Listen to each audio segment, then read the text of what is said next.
I'd like for everyone to think for a moment about the value of human life.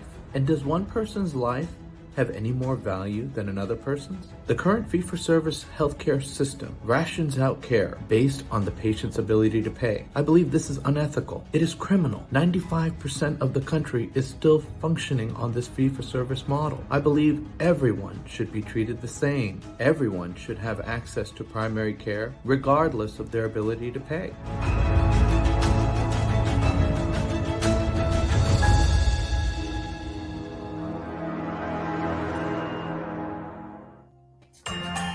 Hi, I'm Dr. Faisel Syed. Welcome to another episode of Faisel and Friends. We're here because we believe everyone deserves access to quality primary care, and ChenMed needs physicians to take care of them. Today's topic is optimizing medical therapy. But first, let me introduce my co-host, Dr. Dan McCarter. Dr. Dan. Hey, Faisel. It's great to be with you this evening. Looking forward to working in the chat and answering questions this evening. That's my favorite part. Actually, of course, I love speaking with the experts and talking with them and learning from them. But also, I love the interactions. I mean, you just never know where people join in from. And I enjoy that as well. So without any further ado, Dr. Bill Bestermann, thank you so much for joining us this evening. Glad to be here. I first heard you speak at a CARES 1 presentation with Dr. Grundy. And I knew from that moment that this is someone that I need to connect with. And I'm so grateful to Dr. Grundy for making the introduction. I'm absolutely grateful and glad to be here. Well, Dr. Bestermann, I'd like to ask you a question.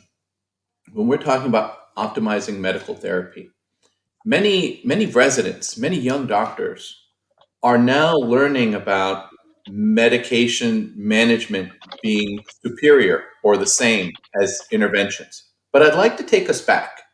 I'd like to take us back to the history before all these interventions. And then if you can kind of walk us through how that change happened. And then also some of the steps you took to address population management in a common sense manner.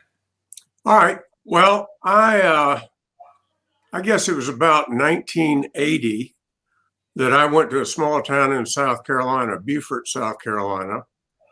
Very small hospital. We were an hour from any ICU. Half the people were dying of heart attacks and strokes.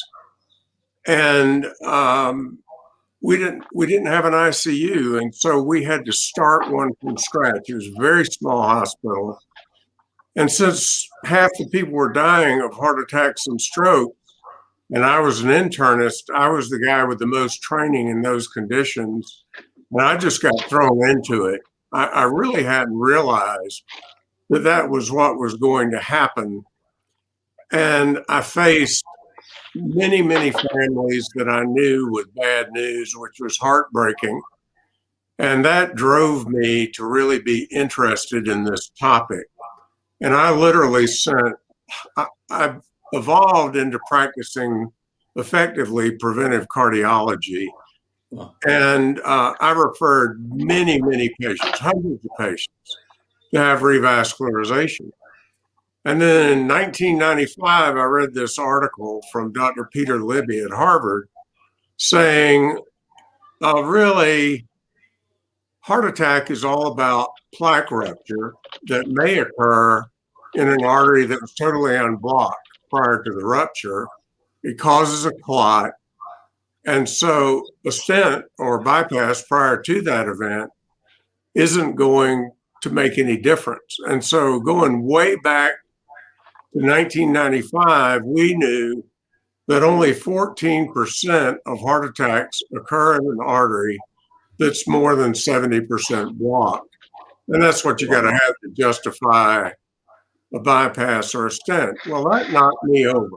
I mean, I felt so badly because I had sent so many people to have those procedures. And honestly, some of them hadn't done that well. So I really felt bad. And with that, I really began to think about what is optimal medical therapy? What would the components be? It turns out it's best practice management of blood pressure, lipids, and diabetes. And so, that was a real challenge because nobody was really thinking that way then. And then in 2008, the Courage trial came out. That was the first of the big studies that really proved that optimal medical therapy alone in stable angina patients is just as good as optimal medical therapy plus a stent. And since that time, there have been 15 studies that affirm those findings. The latest one was the ischemia trial, and both Dr. Marone from the ischemia trial and Dr. Bowden from the Courage trial 5 years ago wrote that optimal medical therapy should be a universal standard of care in cardiology. And I agree with that because I think all the evidence shows that that's the way it should be. And strangely enough, there aren't that many optimal medical therapy studies other than in this section of cardiology. And there aren't that many people doing optimal medical therapy.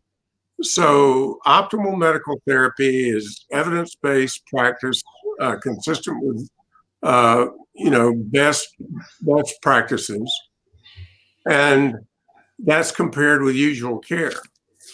Well, at Kaiser Permanente, they actually did an optimal medical therapy trial in people who had had a heart attack. So these are very high-risk people.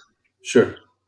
And half the group got optimal medical therapy managed by one of those Kaiser teams, and half of them were in the same building getting usual care, just what everybody does in the broader community, right? Well, over 4.5 years, the optimal therapy people saved $21,900 per patient per year, and mortality was reduced 90%. There was a diabetes trial done in Denmark, same thing. What marked the patients as high risk was they had chronic kidney disease. And that's such a potent risk factor that people who have chronic kidney disease and diabetes usually don't live to be on dialysis because they die of heart attacks and strokes. So it's very high risk. And it was really remarkable so the intervention period between optimal therapy and usual care was 8 years. Wow. The differences at that point were so striking, everybody went on optimal therapy. But even at that, at the 13-year mark, the usual care crowd had 4 times as many heart attacks, 5 times as many strokes, 6 times as many went on dialysis. And at 13 years, half the usual care people were dead. Their average age was 68. So the evidence just kept building. And by now on that study, they have 21 years of follow-up, which shows that they delayed cardiovascular events by 8 years and prolonged life by 8 years compared with usual care. So, I have to ask myself the question, why isn't this a universal standard of care?